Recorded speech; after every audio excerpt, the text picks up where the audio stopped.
Assalamu alaikum kowa da kowa. a Aminu Jetan, na san mutane da yawa za su yi mamaki na kira sunan Aminu Jetan. Alal haƙiƙa Aminu Jetan mutane za su yi mamakin abin da zan faɗa a kan shi. Ni da Aminu Jetan ba mu san juna ba, ba mu taɓa haɗuwa ba, ba mu taɓa magana a waya ba, ba mu taɓa samun wata matsala ba, komi ƙanƙantanta ba mu taɓa samu ba. Babu wata ma'amala da Allah ya taɓa haɗa ni da shi face to face muka taɓa yi. Haɗuwanmu da shi on media ne, nake ganin shi, shi ma yake gani na, amma ban sani ba mamaki mun haɗa a wurare na taron abubuwa watakila da shi, amma shi ya san ni a lokacin, ni ban san shi ba. Wannan shine dalilin Ummul Aba'isin ma lokacin da ya fito matsalata da matata na farko ya faɗi abubuwan da ba shi da masaniya a kai, ban ce komai ba. Aka dawo na biyu ya faɗi abubuwa marasu daɗi a kaina da mahaifiyata.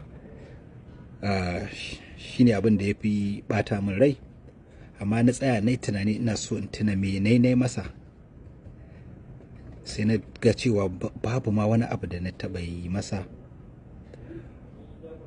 sai na bar wa Allah. So duk abin da mutum ya aikata, ni ma ina yin kuskure, in roƙi Allah ya yafe min, ko kuma abokin sana'ata in na yi ba daidai ba ina iya ce masa na gane ba daidai ba, a yi haƙuri. Kuma Aminu ya gane cewa cin mutuncin da ya yi da zage-zagen da ya yi duka bai yi daidai ba, ya fahimci ya yi kuskure, kuma ya fahimta, kuma ya nemi komai ya wuce. Da haka na yafe maka har duniya ta nade. Haka zalika wanda suke a ran baki na ma suke ci min albasa, na ari bakin su sun yafe maka. Ina roƙon duk wanda yake amfani da wannan yanar gizon ya zama na cewa abin da zai rika dorawa ya kasance alkhairi ne a maimakon sharri.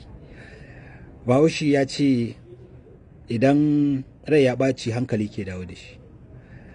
So wasu lokutan idan aka ce maka mutum ya tara damuwa da yawa, abubuwan da na fito na farfade su shekaransu 12 zuwa 13, ban faɗa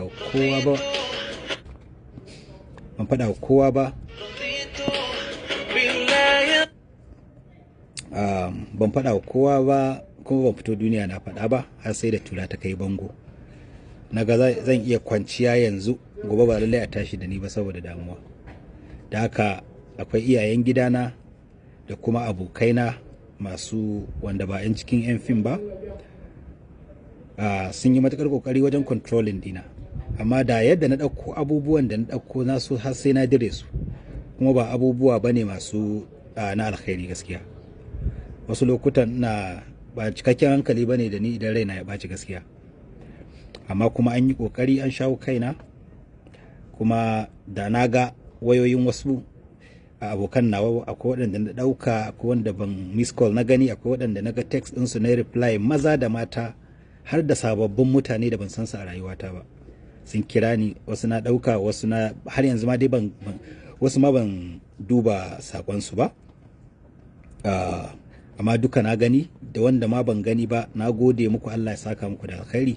Kuma an nuna min cewa har yanzu ina da abinci a cikin harkar, kuma ina da masoya. Na gode, Allah ya saka muku da alkhairi, kuma Allah ya huci zuciyar kowa. Ba abin da fishi baya sawa, kowa ya sani, kuma kowane ɗan adam yana da yadda Allah ya yi shi. Kamar yadda Allah ya halicco ya aiko annabawa, akwai masu fishi, akwai wanda suka sama suka roki Allah ya juya duniyar su ma mutanen su suka halaka, saboda ba Allah bai yi su duka iri ɗaya ba. To haka mu ma 'yan adam Allah bai yi mu iri ɗaya ba. Don haka akwai mutane irin su AB Kwacham, shi ma ubangidana ne, kuma wanda ya shiga cikin al'amarin nan sosai tun kafin ma wannan abin ya faru, yana shiga cikin lamarina, yana bani shawarwari. Ahmad Musa senior man, shi ma ya kira ni. Ali Nuhu, Ibrahim Tambari,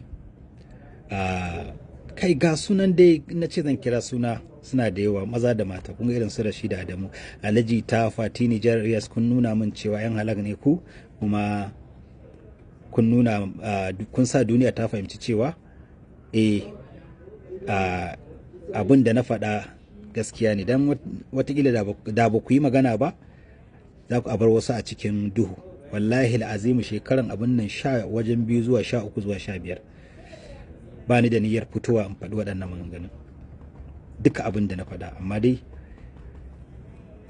tura ne ta kai bango ta ɗauro, kawai na fito na yi waɗannan maganganun saboda mutane a cikin kashi 100 idan 50 sun yadda duk da na fito ne wannan maganganun, na san 50 za su fahimci cewa wannan yaron an takura shi da yawa a wannan masana'antar da kuma abubuwa. Gida ba daɗi, masana'anta da abokanan sana'a babu daɗi, ban jin daɗin su, media shi ma babu daɗi. So I wonder how mutum zai iya rayuwa irin wannan yanayin. Ma yanzu alhamdulillahi ko a yanzu na ce na daina fim na ci riba. Da na ce zan daina fim ba wai dan wannan abun bane, kawai na da wannan dalilai da yawa wanda watakila wata rana za ku ji su, dai ba yanzu ba. Amma mutanen da suka bani shawarwari, da waɗanda suka ji haushi na akan abin da na faɗa, da waɗanda suka yaba abin da na faɗa, duka kowa da kowa ya haƙuri. Kowa ya haƙuri. Ubangiji Allah ya ba mu ikon controlling din zuciyarmu a duk lokacin da fishi ya same mu. Na gode.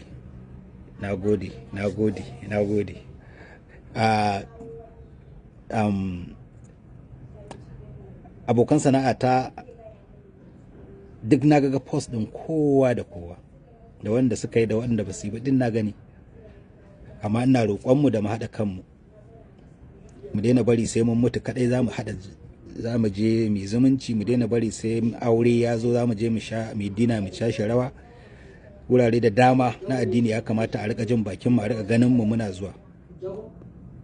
Idan kai dan tijjaniya ne, in ana abubuwan addini a ganka, in dan ahlus sunna ne, in ana ya rika ganin mu, zai rage mana waɗannan abubuwan da mutane ke faɗa a kanmu. Idan daddawa da wari, Bahaushe ya ce, idan bera da sata, daddawa da wari. Na gode.